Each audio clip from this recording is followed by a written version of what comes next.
यीशु के पीछे मैं चलने लगा।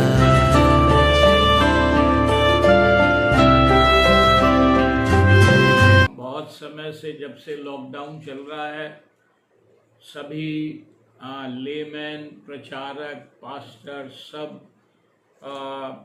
सोशल मीडिया का इस्तेमाल कर रहे हैं और इसके द्वारा परमेश्वर का वचन चारों तरफ फैलाया जा रहा है। हम परमेश्वर का धन्यवाद करते हैं और इसका एक ये भी फ़ायदा ज़्यादा हुआ है कि जो हम आपस में एक दूसरे को नहीं जानते थे, वो भी आपस में एक दूसरे को जान सकते हैं, एक दूसरे की सेवकाई के बारे में हम जान सकते हैं। हम परमेश्वर का धन्यवाद करते हैं इन सारी बातों के लिए। आज जो मैंने खास चूँकि ये बुधवारी हमारी थर्सडे की बाइबल स्टडी तरीके का है, क्योंकि हमने परमेश्वर के वचन को जो हम लोग काम करते हैं या प्रचार करते हैं, वो जो वीकली मीटिंग्स होती हैं वो मोस्टली बाइबल स्टडीज़ होती हैं, और संडे जो होता है वर्शिप डे रहता है हमारा, परमेश्वर की आराधना का दिवस होता है, वो अलग होता है। तो एक बाइबल स्टडी के रूप में बाइबल स्टडी आज जो परमेश्वर ने मेरे मन में डाला है, उस चीज़ को मैं आपके सामने बांटना चाहूँगा। तो सबसे पहले जो मेरा बेस, जो मुख्य आधार, जो वचन का मुख्य आधार की जो मैंने बाइबल में से पद लिया है, वो पाया जाता है इब्रानियों 5 अध्याय और उसका 11 और 12 वचन है। इसके विषय में हमें बहुत सी बातें कहना है जिनका समझाना भी कठिन है, इसलिए कि तुम ऊंचा सुनने लगे हो। समय के विचार से तो तुम्हें गुरु हो जाना चाहिए था, तो अभी ये आवश्यक हो गया है कि कोई तुम्हें परमेश्वर के वचनों की आदि शिक्षा फिर से सिखाए। तुम तो ऐसे हो गए हो कि तुम्हें अन्न के बदले अब तक दूध ही चाहिए। अब हमको ये समझना है कि पौलुस जो है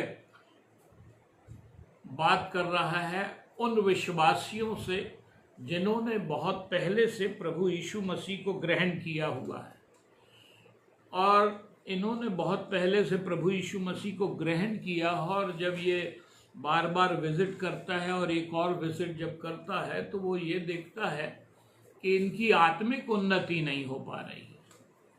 ये प्रभु में आ तो गए हैं, प्रभु यीशु मसीह के ऊपर ग्रहण तो कर लिया है, लेकिन आत्मिक उन्नति नहीं हो रही है। हमारा परमेश्वर जो है, सबसे पहली बात तो हमारी आत्मिक उन्नति की तरफ देखना चाहता है। हम इस बात को पाते हैं 3 यूहन्ना उसका 1 अध्याय और उसका 2 वचन में ऐसा लिखा हुआ है, मेरी यह प्रार्थना है कि जैसे तू आत्मिक उन्नति कर रहा है, वैसे ही तू सब बातों में उन्नति करे और भला चंगा रहे।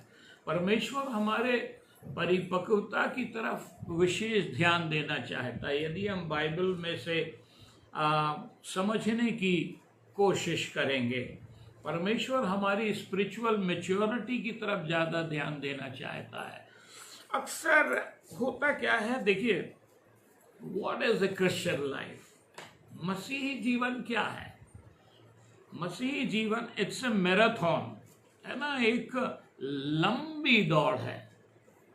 आप इसको 100 मीटर की दौड़ के समान मसीही जीवन को नहीं जी सकते कि 1 मिनट, आधे मिनट या 60 सेकंड में आपने जल्दी से पूरा करके फिर बोले मैं जीत गया। इस तरह का नहीं है। हमको जीवन में ये बहुत लंबी दौड़ है और इसमें बहुत धैर्य के साथ और बहुत सारी चीज़ें परमेश्वर इसमें देखता है। इन दिनों में अक्सर मैं व्यक्तिगत रीति से लोगों को ये समझाने की कोशिश कर रहा हूँ, जब से कि ये लॉकडाउन हुआ है और महामारी फैली हुई है, और लोग थोड़े से घबराए हुए भी हैं और परेशान भी हैं। अनिश्चितता का वातावरण है, अनसर्टेनिटी बहुत है फ्यूचर की। तो ऐसे में people are trying to find out a shortcut to heaven. परमेश्वर यानी स्वर्ग के रास्ते के लिए या प्रभु यीशु मसीह के द्वितीय आगमन के लिए कोई बहुत जल्दी से क्रैश कोर्स बता दे उनको कि वो जल्दी से तैयार हो जाए। इवन इफ आई से, यदि मैं कहूँ कि प्रभु यीशु मसीह कल आ रहा है और हमको जाना है, तो मैं नहीं जानता कि हम लोग कौन सी तैयारी करेंगे और कैसे अपने आप को तैयार करेंगे, क्योंकि आई डाउट कि यदि हम होल नाइट प्रेयर में बैठ जाएं तो नहीं अब मैं तो होल नाइट प्रेयर में बैठ गया हूँ, अब तो मैं पक्का स्वर्ग जाऊंगा। I think there is no condition like that to go to heaven. स्वर्ग को जाने की ऐसी कोई कंडीशन नहीं है, बाइबल में ऐसा नहीं दिया है। तो हमको ये समझना बहुत ज़रूरी है सबसे पहले कि there is no shortcut to heaven. दूसरा, हमको ये समझना बहुत ज़रूरी है कि आखिर हमें ऐसे समय में करना क्या है, और हमको ये समझना है कि परमेश्वर हमसे क्या अपेक्षा करता है कि हम किस रीति से अपने मसीही जीवन को बिताएं। यहाँ पर पौलुस कहता है कि समय के विचार से तो तुम्हें गुरु हो जाना चाहिए था। इसका ये मतलब है हमारी आत्मिक उन्नति में हम बहुत पिछड़ चुके हैं। पौलुस इस तरह से बात कर रहा है उनसे कि I find it difficult to teach you deeper things. वो कह रहा है कि मैं तुम्हें गहरी बातें सिखाना चाहता हूँ, लेकिन अभी भी तुम मुझसे अपेक्षा करते हो कि मैं इस तरह की बातें सिखाऊं जो तुम्हारे लिए बड़ी आसान हो और बहुत आसानी से फॉलो किया जा सके। एक एक एक एक एक एक एक बात को हमको समझना ये बहुत ज़रूरी है कि एक गाना है अंग्रेजी का, you can't go to heaven in a rocking chair, है ना।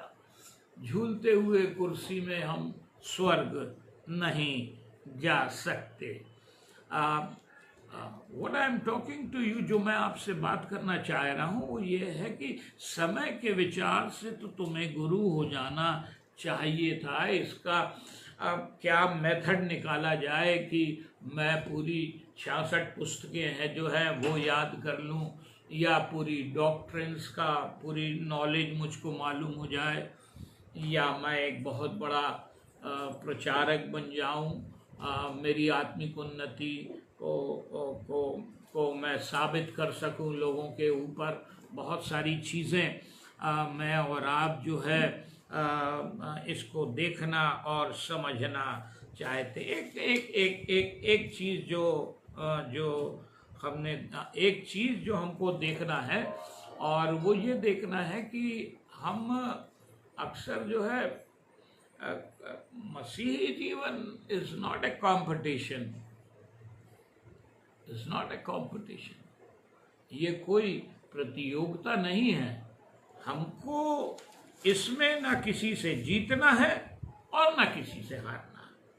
सबसे बड़ी बात, हमको इसमें किसी से जीतने और हारने की आवश्यकता ही नहीं है। किसी से भी जीतने और हारने की आवश्यकता ही नहीं है, ये वो चीज़ है ही नहीं। हम सब अपने अपनी ट्रैक में दौड़ रहे हैं। See, you have a different, your life journey is different from mine. मेरी जीवन यात्रा से आपकी जीवन यात्रा बिल्कुल अलग है, और मेरी और आपके जीवन की यात्रा का किसी भी रीति से कोई भी तुलना नहीं हो सकती। और सवाल इस बात का है कि ना मुझे अपनी मसीहत को किसी के सामने साबित करने की आवश्यकता नहीं है, और मुझे अपने आप को किसी से अधिक बढ़ा चढ़ा करके भी बताने की आवश्यकता नहीं। मुझे अपनी आत्मिक दौड़ में दौड़ना है, और आत्मिक प्रतिस्पर्धा मसीह, देखिए एक बात है, यदि हम आत्मिक प्रतिस्पर्धा में फंस जाते हैं तो राजनीतिक और व्यक्तिगत बैर में बदल देता है, जो सभी के लिए विनाशकारी होता है। तो हमको इस बात को समझना बहुत जरूरी है। God is interested in teaching us deep things. परमेश्वर हमको अपने वचन की गहरी बातों को समझाना चाहता है। मैं और आप जो है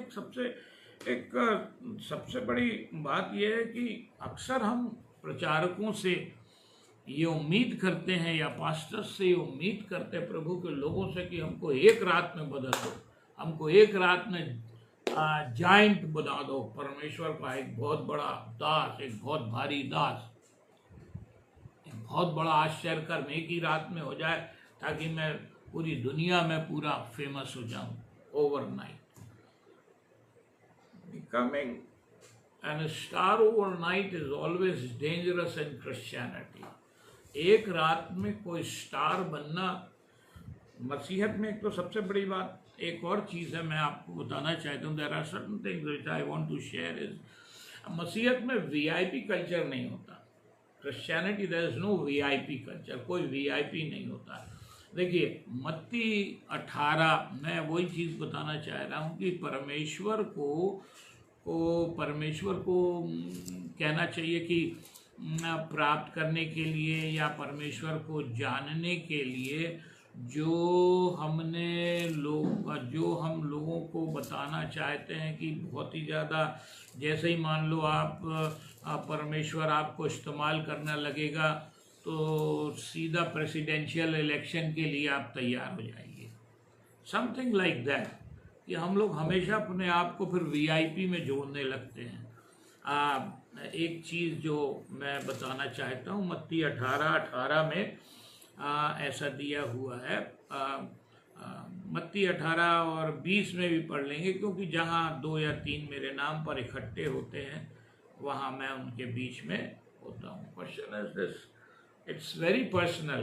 परमेश्वर के ऊपर विश्वास करना, हमारे आत्मिक जीवन को करना, इसमें कोई पब्लिसिटी या लाइट या चकाचौंध की ज़रूरत नहीं होती कि मैंने प्रभु को ग्रहण कर लिया है, प्रभु डेली मेरे से बात करता है, तो मेरे सामने 10-15 इंटरव्यू टीवी के इंटरव्यू के लिए बैठे रहे और मैं बताऊं कि आज परमेश्वर आया था और मेरे से ऐसे बात किया, और मैं 30 घंटा प्रार्थना करता हूं या 40 घंटा प्रार्थना करता हूं। प्रभु जो ऐसी प्रार्थना करते हैं, गॉड ब्लेस देम। मैंने कभी इस तरह प्रार्थनाएं नहीं की, लेकिन मैं एक बात ये निश्चित जानता हूँ कि जब हम परमेश्वर से बात करते हैं, क्योंकि वचन में लिखा है कि जहाँ 2 या 3 मेरे नाम पे इकट्ठे होते हैं वहाँ मैं उनके बीच में होता हूँ।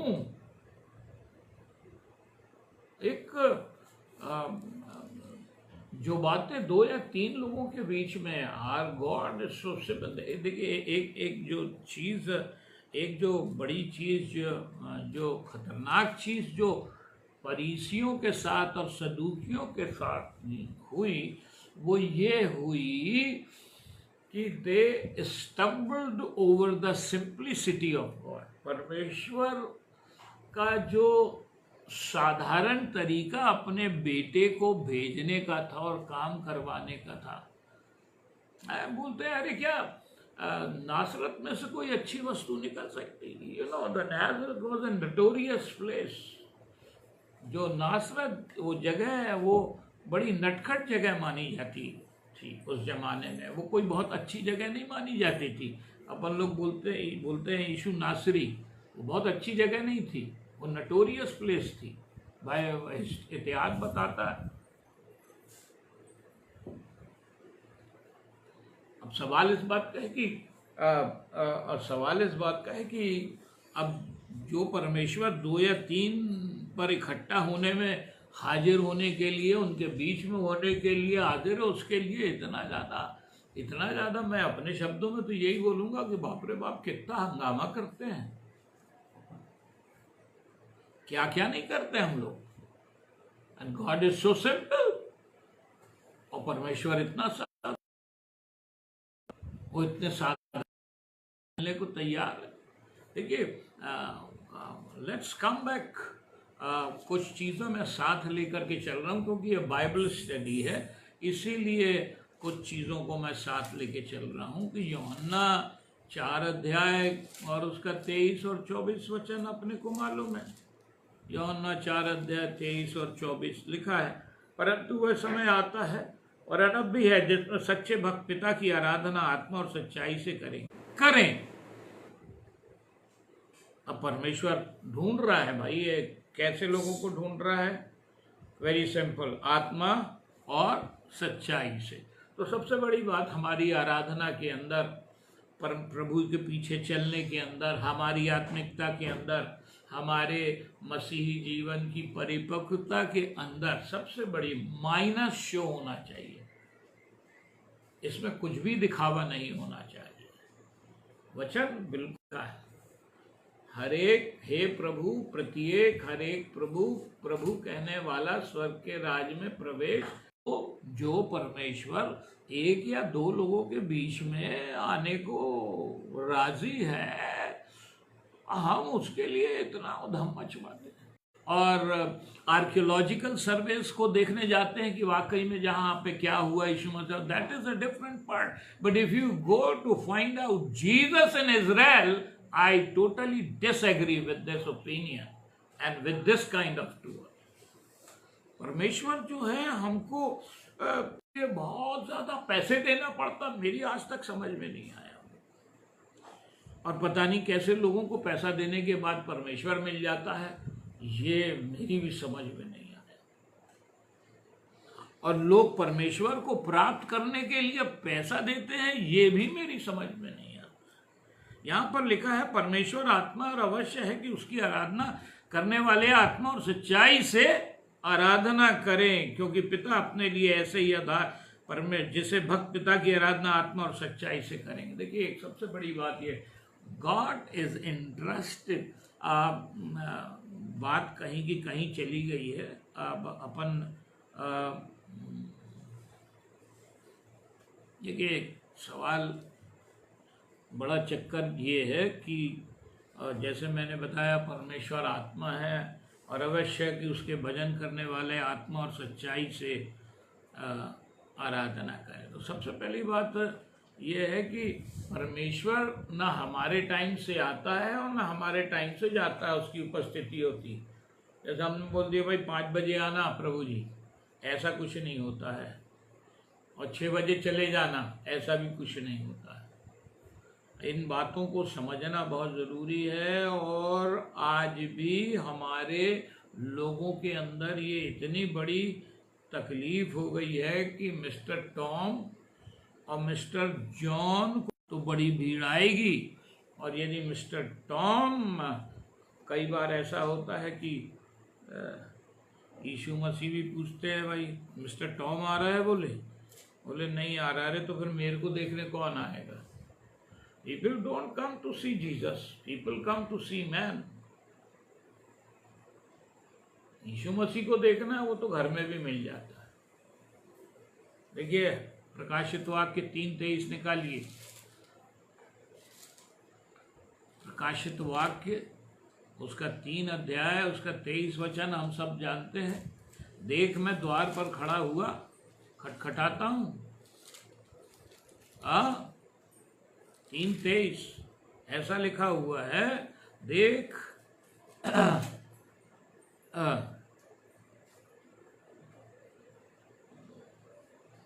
3:23 में, वह मेरे साथ। इसका ये मतलब है कि सवाल इस बात का है कि हम परमेश्वर को नहीं ढूंढ रहे हैं, लेकिन परमेश्वर हमें ढूंढ रहा है। हम अपने दिलों के दरवाज़ों को बंद करके रखे हुए हैं। परमेश्वर बोलता है देखो भैया, द्वार खोलो। तो अब इसी बात का है कि जिस परमेश्वर की, जो परमेश्वर आत्मा है और जिसकी आराधना आत्मा और सच्चाई से करनी है, उसके लिए तमाम दुनिया भर का इंतज़ाम, ये बुला रहे उसको बुला रहे, इतना पैसा खर्च कर रहे, इसको यहाँ से बोला ये लाइट लगा वो लाइट लगा। सवाल ये है कि जो घर में मिल सकता है उसको दुनिया के छोर में ढूंढते हैं, और जो बिना पैसे के मिल सकता है उसके लिए लाखों रुपए खर्च करते हैं, और जो आत्मा में मिलता है उसको शरीर में ढूंढते हैं। जो हमारे दिल के ऊपर खड़ा हुआ खटखटाता है, सवाल इस बात का है, जब आप अपने घर में आपके घर से अच्छी जगह आराधना प्रार्थना के लिए दूसरी जगह नहीं हो सकती। You are totally free in your house. No matter how much you shout, nobody is going to stop you from shouting, from praising, from praying. हमको हमारे घर में किसने रोक करके रखा है कि हम अपनी प्रार्थना ना करें, गाना ना गाएं, प्रभु की स्तुति ना करें, रात रात भर हम ना जगें। अब एक चीज जो गॉड हमको सिखाना चाहता है, वही चीज़ मैं आपको बता रहा हूँ। देखिए, निकालेंगे हम।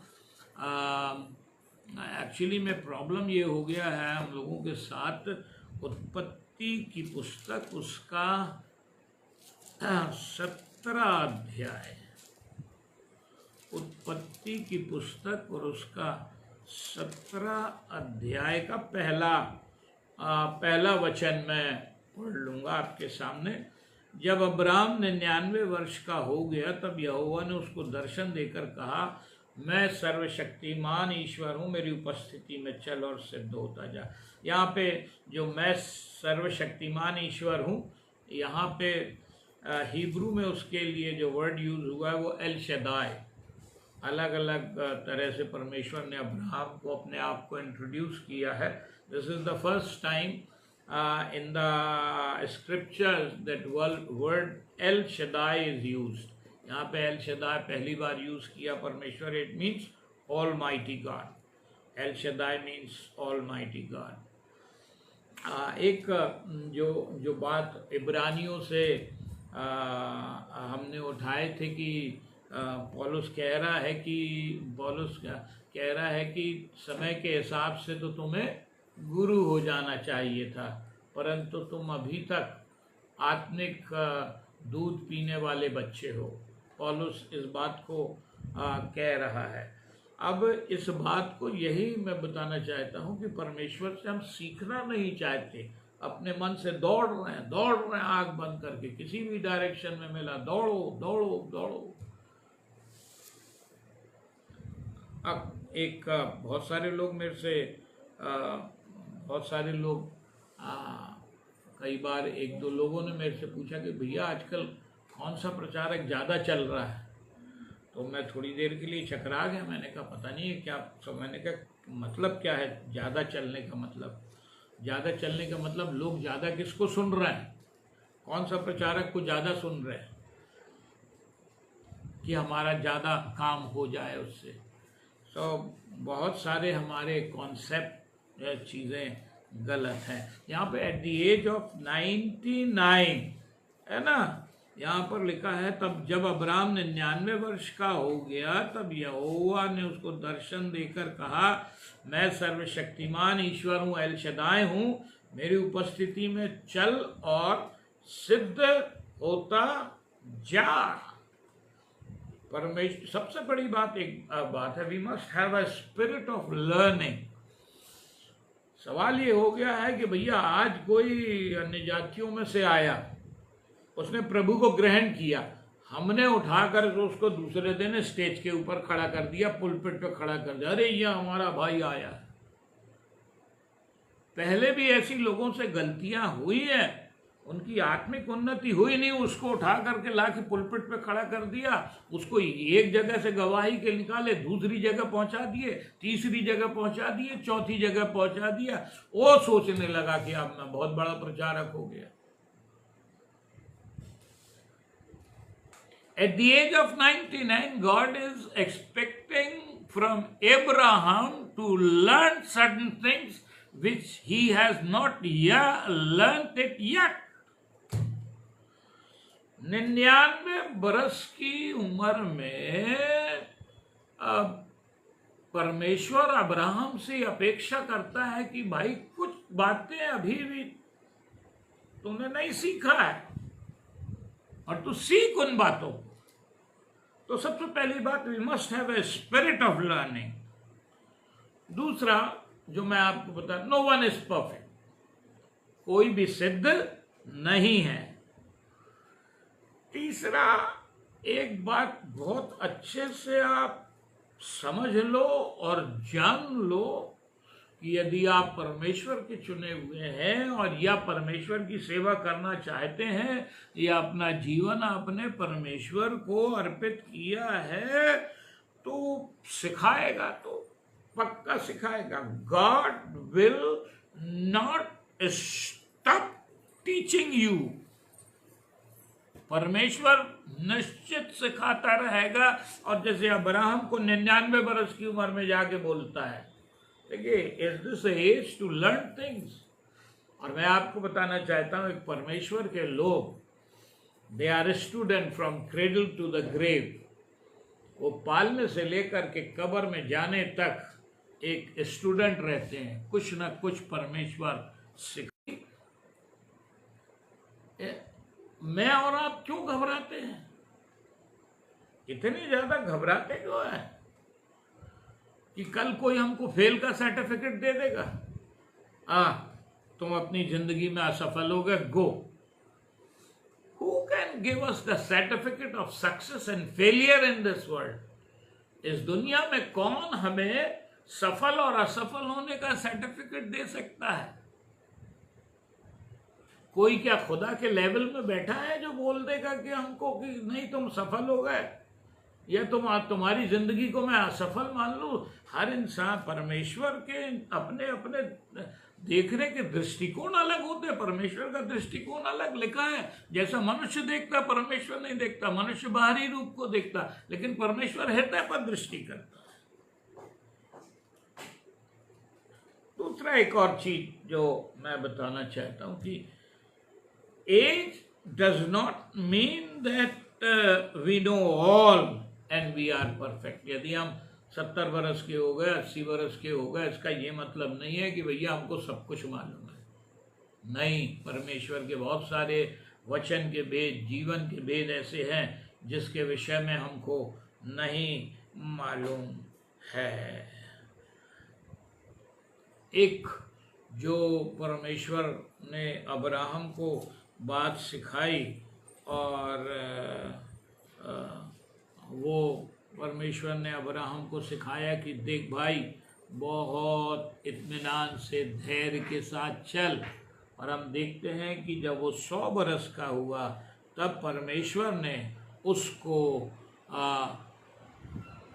आइजक दिया, इजहाक दिया अब्राहम को।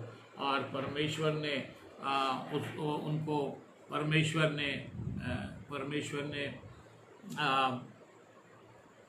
धैर्य का पूरा पाठ पढ़ाने के बाद परमेश्वर ने अब्राहम को आशीष दी। तो एक बात हमको ये बातें समझना बहुत ज़रूरी है। दूसरा एक और जो हम बताते हैं कि जब हमको आत्मिक परिपक्वता चाहिए, है ना, एक्चुअली हो ये गया है कि पता नहीं शायद ये कॉन्सेप्ट आ गया है कि कहीं से हमको रेडीमेड क्रिश्चियनिटी मिल जाए and we will go to heaven. जैसे कि एक पैकेज दे दिया जाए कि भैया ये क्रिश्चियनिटी है, तुमको दी जाती है, ये मसीही जीवन है, तुमको दिया जाता है ये पैकेज, जाओ, अब तो तुम्हारे लिए स्वर्ग खुला हुआ है, कोई तुमको स्वर्ग में रोक नहीं सकता। मैं नहीं सोचता कि किसी के पास अभी कोई भी प्रभु का दास कोई ऐसा क्रैश कोर्स तैयार किया है या प्रभु का कोई सिलेबस ऐसा है जिसमें कि ये बोला जा सके कि कल प्रभु आ रहा है और तुम तैयार हो और तुमको कोई रोक नहीं पाएगा। देखिए, प्रेरितों के काम की अच्छा, दूसरी बात, एक और बात, एक चीज़ और है। प्रेरितों के काम की पुस्तक को निकालेंगे हम और उसका मेरा ख्याल 17 अध्याय, प्रेरितों के काम की पुस्तक और उसका 17 अध्याय, और उसमें ऐसा लिखा है, ये लोग तो थिस्सलुनीकी के यहूदियों से भले थे और उन्होंने बड़ी लालसा से वचन ग्रहण किया और प्रतिदिन पवित्र शास्त्रों में ढूंढते रहे कि ये बातें यूं ही है कि नहीं। वचन में लिखा है, अंग्रेजी में लिखा है कि they search the scripture, they search, खोजते थे, पन्नों को पलटते थे। अभी तो भाई किस्सा ये है कि मीटिंग से आने के बाद बाइबल जो शेल्फ में गई तो है गई। देखिए, एक मेरे को बहुत पुराना गीत याद आ रहा है, उसकी एक लाइन में आपको गा के सुनाता हूँ। और ये देखिए, सवाल ये है कि जो रियल क्रिश्चियनिटी है is without glamour, is without dazzling lights, चकाचौंध लाइट, पैसे, इन सब से दूर है। जो रियल क्रिश्चियनिटी है, जो बिब्लिकल जो कॉन्सेप्ट है मसीहत का, वो इन सब बातों से दूर है। अब वो चक्कर ये है कि हम लोगों को यही सिखा दिया गया है कि बड़ी मीटिंग में जाएंगे और बड़े बड़े लोगों से मिलेंगे तो मतलब हम बहुत बड़े मसीह हैं। मेरे को पता नहीं कौन सा कॉन्सेप्ट है, क्या है, सही है गलत है क्या, लेकिन अपनी समझ में नहीं आता कि ये क्या चीज। मैं आपको एक छोटी सी लिखा है, और प्रतिदिन पवित्र शास्त्रों में ढूंढते रहे कि ये बातें यूं ही हैं कि नहीं।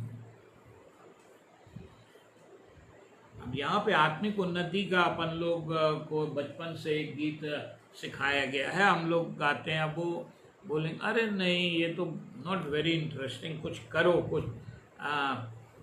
कुछ ताम झाम होना चाहिए। कौन सा एक चीज मैं आपको बता, वो है बाइबल पढ़ो, दुआ करो, दुआ करो, दुआ करो, बाइबल पढ़ो, दुआ करो कि तुम बढ़ते जाओ, कि तुम बढ़ते जाओ, कि तुम बढ़ते जाओ। Read your Bible, pray every day, pray every day, pray every day. Read your Bible, pray every day, that you follow me. एक परमेश्वर, अब सवाल ये बात का है कि देखिए कि इन बातों के लिए ये बहुत सिंपल चीज़ें हैं। क्रिश्चियनिटी में बहुत ज़्यादा चमक धमक और ये सब है ही नहीं, पर हमें प्रभु यीशु मसीह ने बहुत आराम से पहाड़ में, नदी के किनारे प्रचार कर दिया, भीड़ में चला गया, सारी बातें चला है। लोग उसको दबाए देते थे, इसीलिए वो पहाड़ पे चढ़ जाता था। नदी में नाव, झील में किनारे नाव लगा के ताकि वो पानी में ना उतर सके। ये लोग तो थिस्सलुनीके के यहूदियों से भले थे और उन्होंने बड़ी लालसा से वचन ग्रहण किया और प्रतिदिन पवित्र शास्त्रों में ढूंढते रहे कि ये बातें यूं ही है कि नहीं। we need to search the scripture। हमको पवित्र शास्त्रों में ढूंढना है। अभी कितनी ऐसी बातें हैं प्रभु यीशु मसीह के बारे में ही जिनको हमको अभी नहीं मालूम है।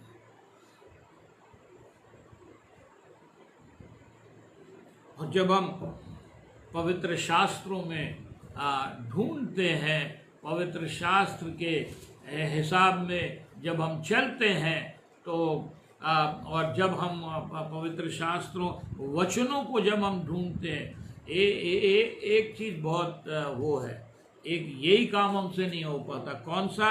पवित्र शास्त्रों में ढूंढते रहे।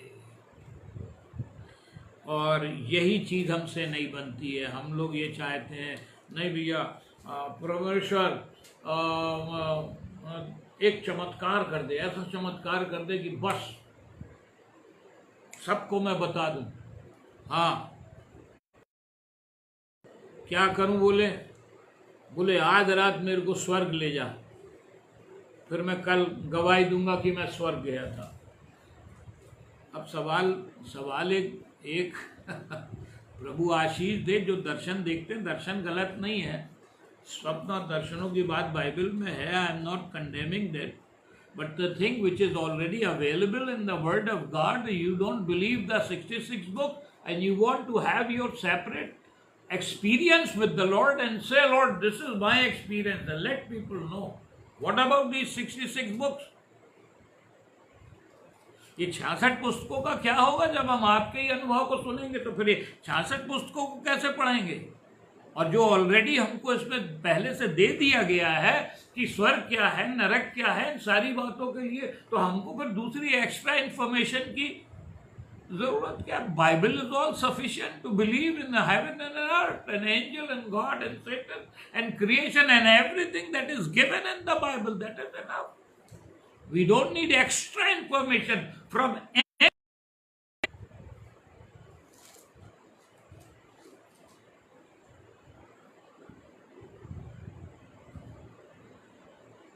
सवाल ये एक कुछ नया करने के चक्कर में, कुछ बड़ा करने के चक्कर में ही सब हम लोग गड़बड़ करते हैं. And we don't follow the rules.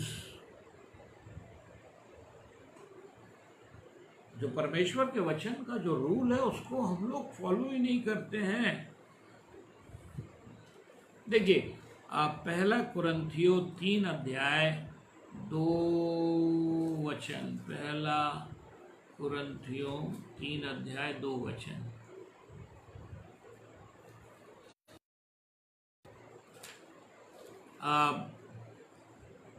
मैं आपको इसीलिए इस तरह से बता रहा हूँ कि I was depending on the Lord and I had decided in my heart that I will not prepare anything beforehand, Lord. You give me at that moment only.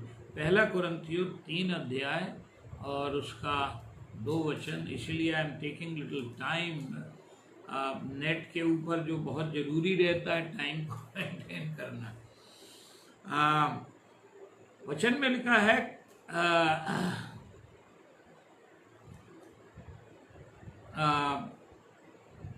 मैंने हे भाइयों, मैं तुमसे इस रीति से बातें ना कर सका जैसे आत्मिक लोगों से, इस रीति से बातें ना कर सका जैसे आत्मिक लोगों से, परंतु जैसे शारीरिक लोगों से और उनसे जो मसीह में बालक हैं. मैंने तुम्हें दूध पिलाया, अन्न ना खिलाया, क्योंकि तुम उसको नहीं खा सकते थे, वरन अब तक भी नहीं खा सकते हो, क्योंकि अब तक शारीरिक हो, इसलिए कि जब तुम में डाह और झगड़ा तो क्या तुम शारीरिक नहीं और क्या मनुष्य की रीति पर नहीं चलते? क्योंकि जब एक कहता मैं पौलुस का हूं और दूसरा मैं अपोल्लोस का हूं, तो क्या तुम मनुष्य नहीं?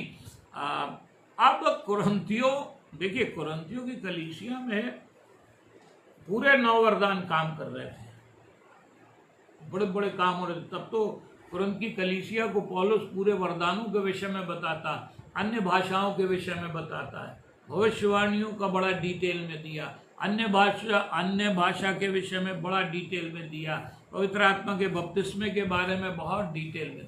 इनके कुरिन्थ की कलीसिया में बहुत सारी बातें हो रही थी. But what he is saying, परंतु आगे क्या कह रहा है? तुम शारीरिक हो, ऐसी बातें नहीं कर सका. एक कॉन्सेप्ट या एक हमारा जो गलत नोशन है, वो गलत फहमी है, उसको मैं बता देना चाहता हूँ. परमेश्वर जो हमें किसी भी वरदान में इस्तेमाल करता है, वो इसलिए नहीं कि हम परफेक्ट हैं, वो इसलिए नहीं कि हम बहुत मैच्योर्ड हैं, वो इसलिए नहीं कि हम वचन को और 66 पुस्तकों को जानते हैं. वो अपने अनुग्रह में अपने काम के लिए जिसको भी चाहे इस्तेमाल कर ले. It is not because we are, हमारे अंदर वो एबिलिटी है, योग्यता है, तभी परमेश्वर, बिल्कुल नहीं. परमेश्वर ने लिखा, इसीलिए तो वचन को रोमियो बोलता है कि परमेश्वर ने जगत के मूर्खों को चुन लिया। तो यहाँ पर हम देखते हैं कि वो कह रहा है कि कुरंत में कह रहा है कि 3 अध्याय उसके 2 वचन में वो बोलता है कि अब एक और बात फंसी हुई है मसीहियों के बीच में। जब अक्सर होता क्या है कि कुरंत की कलीसिया में पौलुस भी जाता था, अपोल्लोस भी जाता था, और भी दूसरे प्रचारक जाते थे। उनके विषय में वो बोलता है कि अपोल्लोस कौन है, पौलुस कौन है, केवल सेवक जिनके द्वारा तुमने, कोई कहता पौलुस का, कोई कहता अपोल्लोस का, कोई कहता कैफा का, और कोई कहता कि मैं तीनों का नहीं हूं, मैं यीशु मसीह का हूं ना। क्वेश्चन ये हो गया है कि आज भी यही परिस्थिति में हम फंसे हुए हैं। हमारे अपने फेवरेट प्रीचर्स हो गए, हमारे अपने फेवरेट लोग हो गए हैं कि भाई हमारा ये फेवरेट प्रीचर है, हम तो इसी की सुनते हैं और इसी की भविष्यवाणी के ऊपर विश्वास करते हैं। अब पौलुस कहता है भैया अपोल्लोस कौन है, भैया कौन है अपोल्लोस, पौलुस कौन है, कैफा कौन है। अब कुछ ऐसे थे कि वो तीनों को नहीं मानते थे, ना पौलुस ना अपोल्लोस ना कैफा। बोले हम तो यीशु मसीह के, हम तो सिर्फ यीशु मसीह को डायरेक्ट विश्वास करते हैं। कुछ ऐसे भी हैं। और आज भी हमने अपने फेवरेट बना के रखे हुए हैं। इसी वजह से बहुत सारी चीज़ें हम सीख नहीं पाए, इसी वजह से बहुत सारे काम नहीं हो पा रहे, कलीसिया में बढ़ती नहीं हो पा रही है। और मेरा आपसे यही निवेदन है कि आप ज़्यादा से ज़्यादा प्रचारकों को सुने, देखें सारी बातें। लेकिन उसमें एक बात और होती, बहुत ज़्यादा प्रचारकों को सुनने से भी मैं पता नहीं ये बात आपको समझ में आएगी कि नहीं आएगी, या मेरा अंत में सिर्फ यही कहना है, अंत में बंद कर रहा हूँ अभी मेरा यही कहना है कि आप किसी के बहुत ज़्यादा इन्फ्लुएंस में रह करके मत चाहिए। बहुत ज़्यादा इन्फ्लुएंस में रहने से परमेश्वर का आत्मा हमसे बातचीत नहीं कर पाता। हमने इंसानों को खुदा बना के रख लिया, हमने प्रचारकों को खुदा बना दिया, अपना खुदा बना दिया। अब चक्कर ये हो गया है कि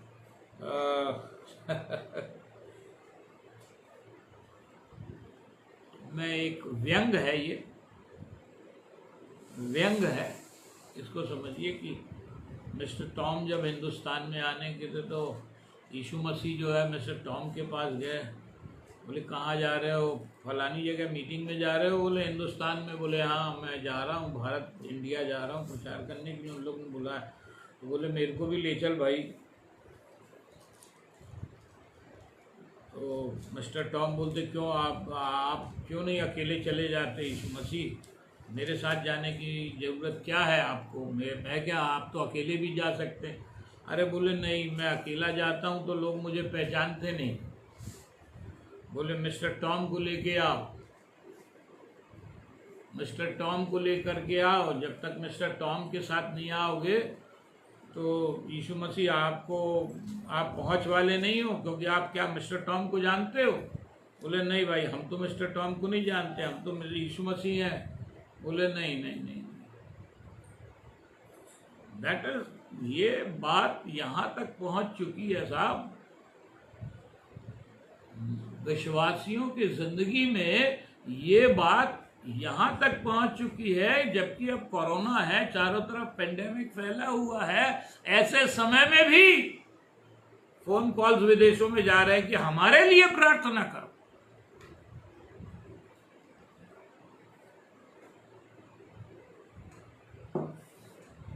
आई एम वेरी सॉरी, मुझे बड़ा दुख लगता है, but I totally disagree with this opinion and this concept. यीशु मसीह बोलता है जहाँ या 2 या 3 मेरे नाम से इकट्ठे होते हैं उनके बीच में मैं उपस्थित होता हूँ। देख मैं द्वार पर खड़ा हुआ खटखटाता हूँ, कहाँ पौलुस और क्या अपोलोस, इस पेंडेमिक ने सबको बराबर कर दिया। पौलुस एक अच्छी बात करता, पौलुस क्या है और पौलुस क्या है? केवल सेवक जिनके द्वारा तुमने विश्वास किया, जैसा हरेक को प्रभु ने दिया, मैंने लगाया, अपोलोस ने सींचा, परंतु परमेश्वर ने बढ़ाया। इसलिए ना तो लगाने वाला कुछ है और ना सींचने वाला, परंतु परमेश्वर ही सब कुछ है जो बढ़ाने वाला है। लगाने वाला और सींचने वाला दोनों एक है, परंतु हर एक व्यक्ति अपने ही परिश्रम के अनुसार अपनी मजदूरी पाएगा। That's not my topic, but the thing is this, that हमको समझना बहुत ज़रूरी है परमेश्वर हमको क्या बताना चाहता, क्या सिखाना चाहता है। क्योंकि दूध पीने वाले बच्चे को तो धर्म की पहचान नहीं होती। 5:13 इब्रानियों 5:13, धर्म की पहचान नहीं होती क्योंकि वह बालक है, पर अन्य सयानों के लिए है जिनकी ज्ञानेंद्रियां अभ्यास करते करते भले बुरे में भेद करने में निपुण हो गई है। और एक जो सबसे बड़ी प्रचारकों को या टीचर्स को और तकलीफ होती है, जो बाइबल के शिक्षक से तकलीफ होती है, वो ये तकलीफ होती है कि कुछ आगे बढ़ाना चाहो, कुछ गहरी बातें सिखाना चाहो, तो विश्वासी लोग या मसीह लोग तैयार नहीं होते। Christianity has become kind of entertainment for them. एक एंटरटेनमेंट के समान मसीहत को बना लिया है। इसलिए आओ हम मसीह की शिक्षा की आरंभ की बातों को छोड़ करके, इब्रानियों 6:1 हम सिद्धता की ओर आगे बढ़ते जाएं। Be perfect. परमेश्वर अब्राहम से कहता, मेरी उपस्थिति में चल और सिद्ध होता जा। और एक बात अंत में ये बताना चाहूँगा, यदि आप परमेश्वर के साथ चलना चाहते हैं तो आपको अकेले चलना होगा, भीड़ के साथ, परमेश्वर के साथ आप और मैं नहीं जा सकता। इसलिए मेरी आपसे विनती है कि हम परमेश्वर के साथ चलें और वचन को समझें, गहराई से समझें। टेक टाइम, कोई भी बात को समझने के लिए आप समय लें और आहिस्ता चलें, धैर्य रखें, हड़बड़ाएं नहीं किसी भी बात के लिए, और परमेश्वर के सामने ठहरना सीखे। प्रभु आप सबों को आशीष दे। छोटी सी प्रार्थना करेंगे। पिता परमेश्वर, जिन्होंने भी तेरे वचन को सुना उन्हें बड़ी आशीष दे। वचन की और भूख और प्यास बढ़ा, दिन और रात तेरे वचन में ये खोजे, समझे, जाने। इस सोल विनिंग एफबी पेज को और भी ज़्यादा बढ़ा, और भी परमेश्वर तेरे दास इस पेज से बोलने वाले हो सके और तेरे रहस्यों को, वचन के भेदों को प्यारे प्रभु जी खोलने वाले हो सके और लोग आशीषित हो सके। पास्टर दुर्ग के पास्टर को बड़ी आशीष दीजिए। इवेंजलिस्ट डॉक्टर जयंत आइजक को बड़ी आशीष दीजिए। Those who are managing all this technical things and electronic things, O Lord, and this page, bless them and open new doors for them. इनकी सेवकाई के लिए नए दरवाजों को खोलिए और अच्छे नए लोगों से मुलाकात करवाइए ताकि इनकी सेवकाई और अधिक आगे बढ़ती है। प्रार्थना को सुनिए और ग्रहण कीजिए। प्रभु यीशु मसीह के नाम से मांगता हूं, आमीन।